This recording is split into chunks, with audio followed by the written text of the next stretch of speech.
And I mean, I can tell you what they did wrong. I can tell you every one of their programs, when they say men playing in women's sports, I would say that's not a winner. When they say transgender for everybody, I think that's not a winner. When they say open borders so the entire world population of criminals can pour into our country, I don't think that's a winner. I mean, I just gave them that for free, but I don't know if they'll change their ways. I see them all the time. I see people that I know in Congress, Democrats, they're trying to justify some of the things I just said. You can't justify them. I always hear they're 80-20 issues. I say they're not 80-20, they're 97-3. They might be 99-1. They're not 80-20. They wish they were 80-20. And they're wasting a lot of money if they're going to continue with that nonsense. And this one's a little bit more of a page 6 question, but back when you hosted The Apprentice, you mentioned once in 2012 that Diddy was a good friend of yours back then. He has since found himself in some very serious legal trouble. Yeah, that's true. Would you ever consider pardoning him?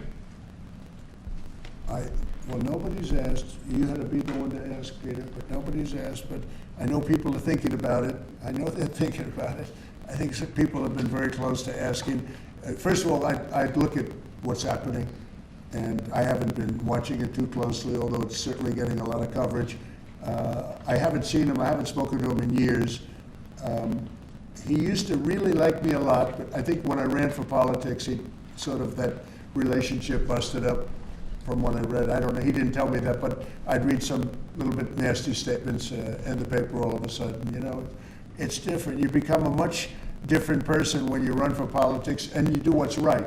I could do other things, and I'm sure he'd like me, and I'm sure other people would like me, but it wouldn't be as good for our country. As we said, our country's doing really well because of what we're doing. So it's not a popularity contest. So, I don't know. I would certainly look at the facts. If I think somebody was mistreated, whether they like me or don't like me, it wouldn't have any impact on me. Mr. President, on the big beautiful bill, would you like to see the Senate build in some support for your tariffs on the big beautiful bill, or should that be a standalone bill? I have great support on the tariffs. I mean, I was so honored that we got that ridiculous stay lifted, because that would have taken away presidential power. It would have taken away everything that was granted by the founders. It would have been a terrible thing. And it would have, most importantly, would have left us vulnerable. We have a lot of countries that use tariffs on us and use them viciously, actually, viciously.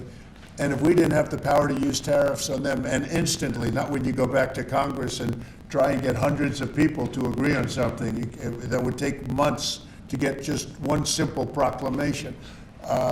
If we didn't have the power to counteract their powers, you wouldn't have a country left. We have to act fast. We have to be fast and nimble, as they say. And that was a really great moment, I think, yesterday when that stay was lifted. And hopefully now we'll go to court and just win that battle. Because if we don't have the power to do what they're doing to us, we are going to be a great nation no longer. Elon Musk was once idolized by folks on the left in this country before joining your administration. Now he's considered a hero by conservatives. Why do you think this man, what he's done in American life, has been so politicized? His life has been amazing. I mean, I look at so many different things. I look at that rocket being, guided back into position. I've never seen that before. I thought it was a space movie. I thought it was a movie. You look at what he's done in terms of communication. It's been unbelievable. So many different, even tunnels going underground, not having to go through all the process of going, he's got a company that does that. He's got so many different companies. Starlink, as an example. He saved a lot of lives, probably hundreds of lives in North Carolina. I don't even know if you remember, but I called you. They needed Starlink in North Carolina. And I didn't know what the hell Starlink was. I said, what is it? Who owns it? He said, do you know Elon Musk? I said, yeah, I happen to know the gentleman. This was before his government stay. And they said, we really need it, because North Carolina became an island. It was, people had no communication, they had no access to anything, and they were dying. And I called up Elon, and you can't get it because it's so successful. It's very hard to get. And he had so much of it brought over there, and they told me it was unbelievable. It saved a lot of lives. So, he's just done a lot of things. Frankly, I don't think he gets credit for what he's done. But he's a very good person too. You know what? If he wasn't a good person, but he did the same things. I'd probably maybe speak differently. He happens to be a really good person who loves the country. One big, beautiful bill. You had indicated this week that there were some things you didn't like about what had passed in the House. What changes do you want to see the Senate make? And you had also indicated there were things you didn't like about the bill. What would you be suggesting he push senators to change in their version? Well, I'll tell you, I'll go first. It's an unbelievable bill. It cuts your deficits. It cuts, it's a huge cutting. But there's the things I'd like to see maybe cut a little bit more. I'd like to see a bigger cut in taxes. It's going to be the largest tax decrease or cut in the history of our country.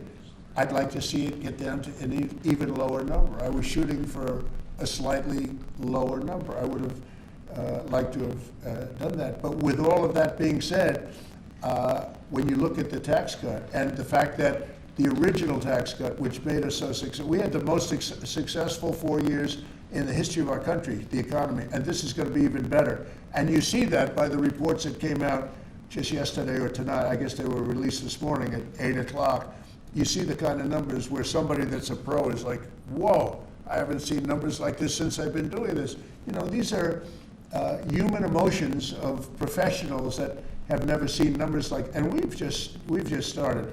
The bill is a great bill. It's going to be jiggered around a little bit. It's going to be negotiated with the Senate, with the House.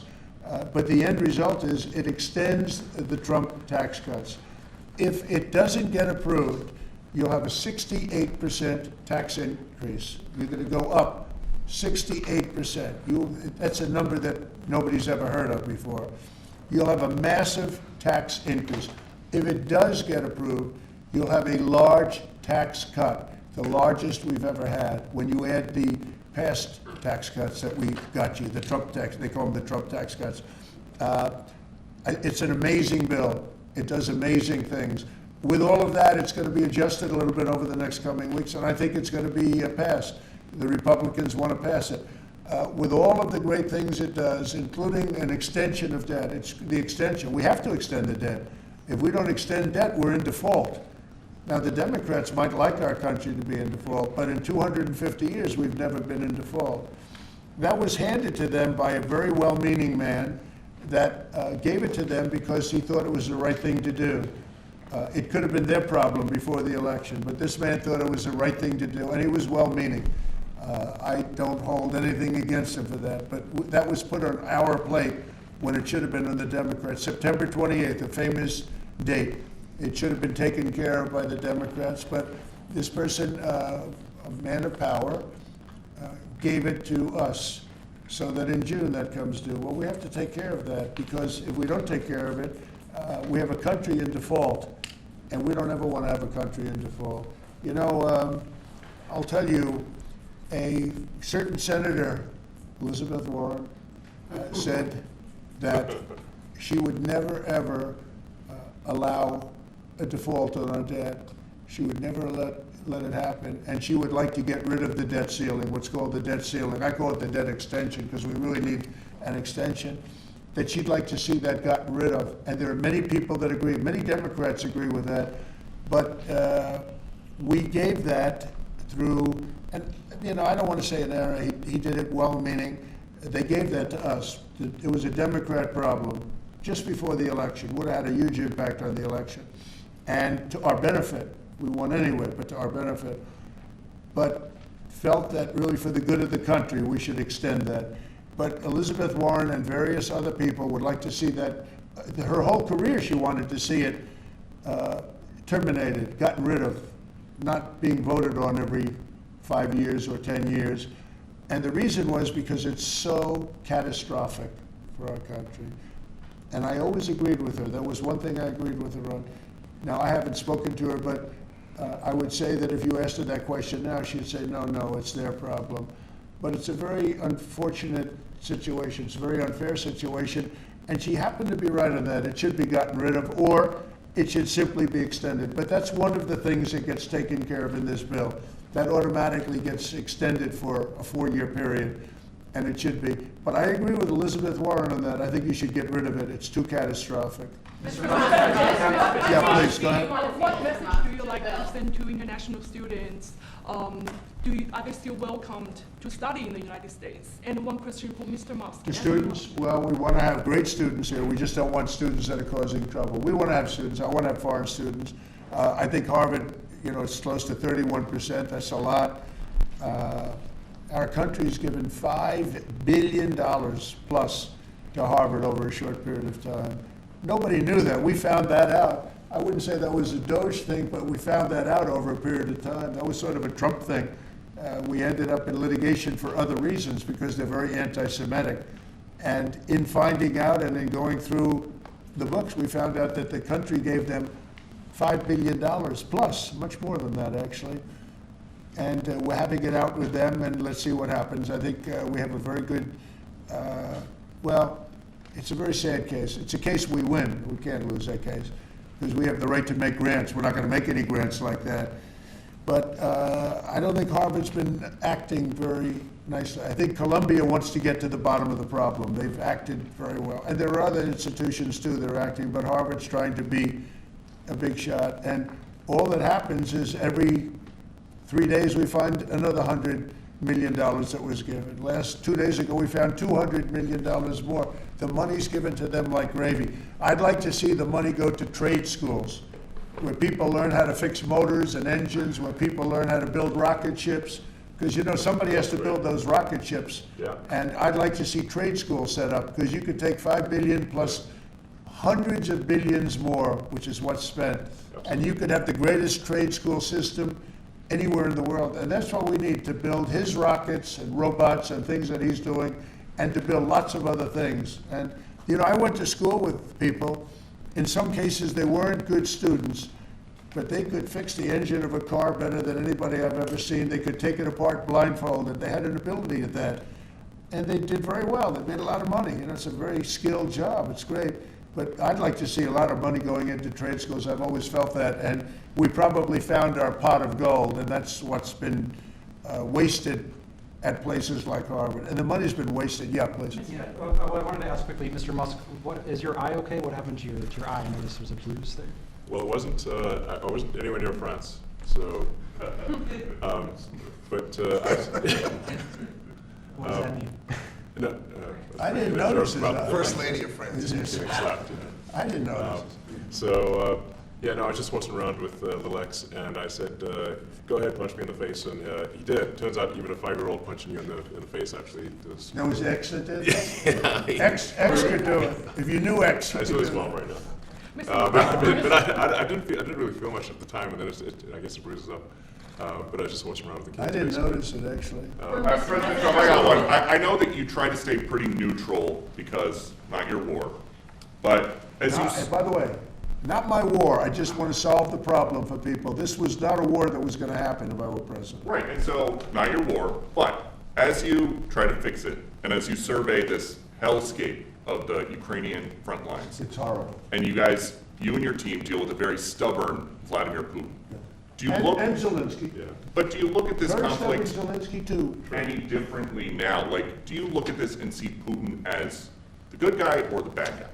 So I've known him very well, and I went through a lot of things with him because Russia was, the Russia hoax turned out to be a total hoax. New York Times, they got a Pulitzer Yeah. Prize. They have to give back the Pulitzer Prize. That's my lawsuit, and they're doing very poorly in that lawsuit. But they wrote stories about how it was true and it was false, and a lot of Washington Post also. I have gotten to see things that I was very surprised at. Rockets being shot into cities like Kiev during a negotiation that I felt was maybe very close to ending. We were going to solve a problem, and then all of a sudden rockets got shot into a couple of cities and people died. I saw things that I was surprised at, and I don't like being surprised. So I'm very disappointed in that way. With that being said, I'd like to see it end. 5,000 people, I think the number's even more than that, but 5,000 people a week are being killed. Mostly soldiers, but also people that live in little cities and towns throughout Ukraine. And I'd like to see that stop. And I asked Caroline this yesterday, but I want to ask you directly. So many of the things that you're trying to do are held up in court right now. If the courts are going to have so much influence over U.S. policy, do you wish you would have just become a judge instead? Yeah, well, look, it wasn't meant to be that way. If you look at the founders, the president had certain powers, and you have your three groups, and they all had supposed to be equal, pretty equal powers. But you can't have a judge in Boston running foreign policy in places all over the country because he's got a liberal bent or he's a radical left person. That's what the executive branch is for. And you have checks and balances. But we had millions of people pour into our country, many criminals poured into our country, murderers, mental institutions from all over the world being emptied out into our country. And if we don't get them out and get them out quickly, could lose your country very easily. This is a bad, that anybody would allow this to happen to our country. You know, with all of the things, we took over inflation, we took over some wars, we took over a lot of problems that didn't exist when I was president. None of it existed. We wiped out ISIS. Other than that, we had no wars. Putin was never going to hit Ukraine. Israel would have never been attacked. That attack, as you know, Iran had no money. They didn't have money for Hamas. They didn't have money for Hezbollah. They had no money whatsoever. That wasn't going to happen. All of these things that happened weren't going to happen. You wouldn't have had inflation. So it's very sad when I came back, but the thing that is the hardest is that they allowed 21 million people into our country, and many of those people are stone-cold criminals. They moved their criminal population into the United States, and of all the things that are bad, I solved inflation, I believe, already. I got the fuel prices down. The fuel prices came down. That's one of the reasons. They screwed up the energy. They screwed up the cost of gasoline and oil and gas. And you had tremendous inflation, the greatest inflation probably in the history of our country under Biden. And when people said, oh, but the economy was, no, the economy was terrible for the people because they couldn't afford the energy. And the energy brought everything else up. Energy is the big deal. But with all of that, we solved that already. In 4 months, we solved it. $1.99 and $1.98 gasoline. First time people have seen that in a long time since my term.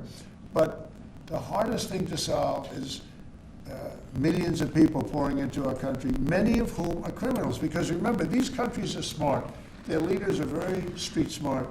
They're sending the people that they don't want. They don't want the people that are there, that are law-abiding, that are productive, that are working hard. They want people that are in jails. We have them. They allow them to come in. And I always look to the other side, like, why would somebody do something? You know, in business, I try and study, why would they want to do this? Why would they want to sell it? Why would they want to buy it?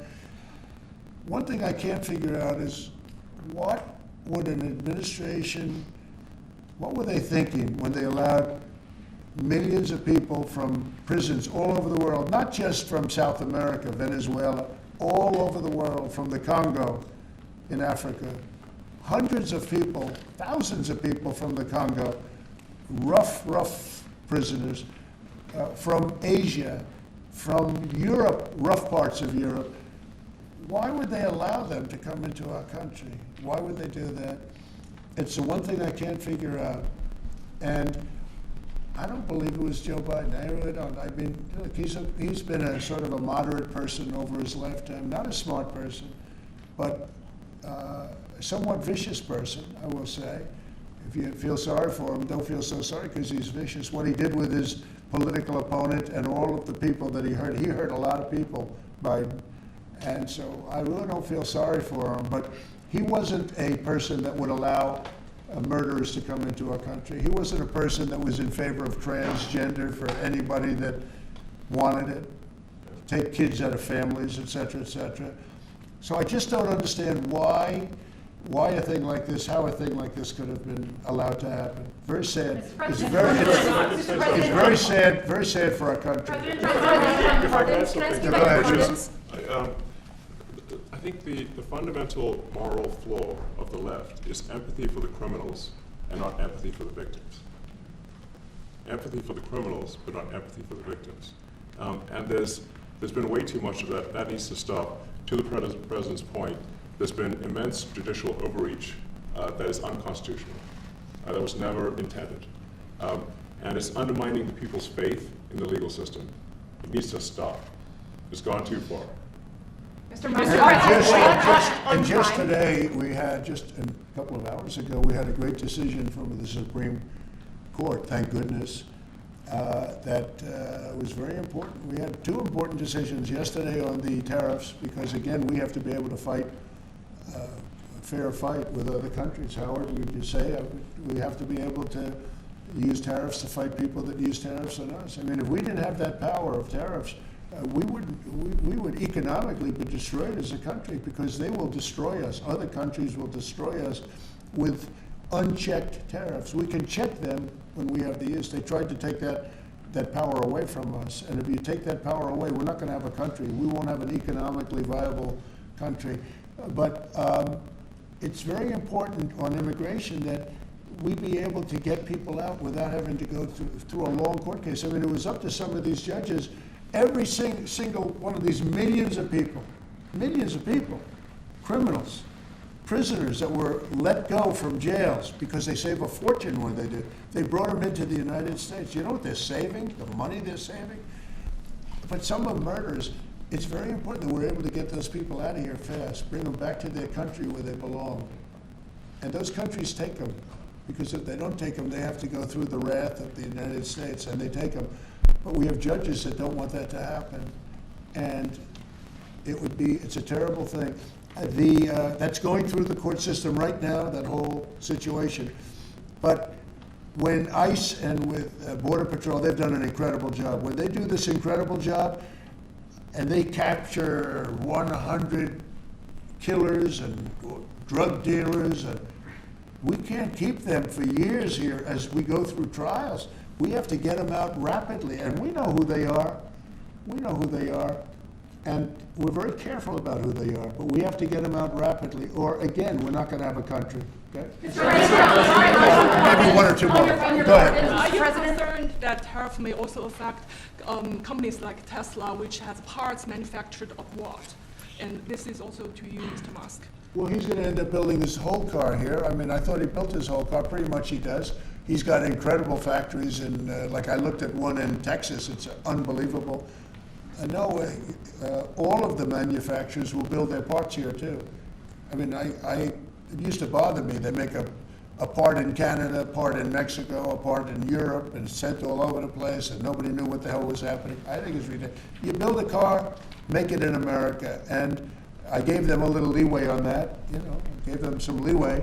But over the next year, they've got to have the whole thing built in America. That's what we want. We want America to buy American-built cars. Thank you very much, everybody. Thank you, guys. Thanks, guys. Thank you, guys. Good meeting. It was a good meeting. Are you considering? Thanks, guys. Keep going. Keep going. Keep going. Thank you. Thanks, guys. Let's go straight out here. Thank you. Thanks, guys. We can come back for the courts. Ray, you want me to take the